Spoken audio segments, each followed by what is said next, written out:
Hello parents, today's video not for entertainment. আজকে যে বিষয়টি নিয়ে কথা বলবো খুবই চোখে পড়ছে কদিন ধরে। Even parent teachers meeting a recent এই জিনিসটা খুব ফলো করেছি, আপনাদের সঙ্গে সেটা শেয়ার করছি, কাইন্ডলি একটু সময় দেবেন। প্রথম যেটা বলবো যে একটা প্রবলেম খুব রিসেন্ট আমরা দেখতে পাচ্ছি, যেটা হচ্ছে, এটা আমার কাছে প্রবলেম মনে হয়েছে, বাকিটা আপনাদের অপিনিয়ন।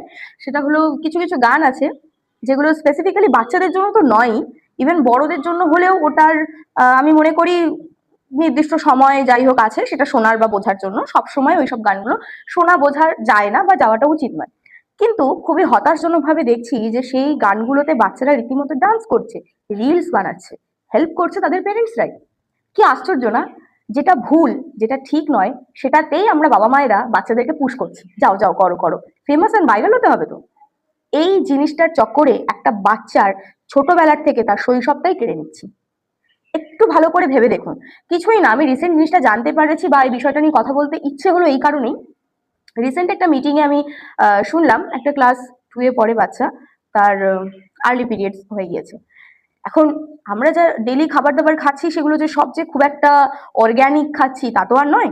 প্রত্যেকটাতেই খাবারে আমরা জানি যে কীটনাশক আছে, অনেক প্রবলেম আছে, যাই হোক। তো তারপরেও সেটা যদিও বা আমরা চাইলে কিছুটা নিজেদের কন্ট্রোল করতে পারি, কিন্তু যে জায়গাটা আমরা কন্ট্রোল করছি না এবং ইচ্ছা করেই করছি না, সেই পার্টটা হলো এই ভিডিও। এই যে বিভিন্ন রকমের ভালগার সংগুলোতে বাচ্চারা ডান্স করছে, ওরা কিন্তু আদৌ ওর মানেই বুঝছে না। ফার্স্ট যখন ওরা মুভস গুলো নিচ্ছে, ওরা কিন্তু ওর মানে বুঝছে না, তারপরেও ওরা ওই গানটাতে ওই অঙ্গভঙ্গিতে, একই রকম অঙ্গভঙ্গিতে ডান্সগুলো করছে। এবং সেটাকে প্রমোট করছে কারা? আমাদের গার্জিয়ানরা প্রমোট করছে। খুব ভালো লাগছে তাদের সেই মুহূর্তে, বাচ্চা বেশ একটা নতুন রকম গানে, একটা ট্রেন্ডিং সঙ্গে বেশ ভালো মতো কোমর দুলিয়ে নাচছে, কিন্তু সেটা সেই মুহূর্তে ভালো লাগলেও আপনি আপনার বাচ্চার সব থেকে বড় ক্ষতিটা করছেন। একদমই তাই। বাচ্চাকে বাচ্চাদের মতো থাকতে দিন না। ওদেরকে আপনি আপনার মানে মনোরঞ্জনের জন্য, আপনার স্বার্থসিদ্ধির জন্য ওকে কেন ভাইরাল করার জন্য উঠে পড়ে লেগেছেন? ওকে যদি ভাইরাল করতেই হয়, ইচ্ছায় যদি হয়, এখন যেটা ট্রেন্ড হয়ে গেছে বাচ্চাদের একটা ভাইরাল হতে হবে, মানে কিছু একটা অ্যাক্টিভিটি, তো ডু সাম প্রোডাক্টিভিটি, কিছু প্রোডাক্টিভিটি অ্যাক্টিভিটি করান।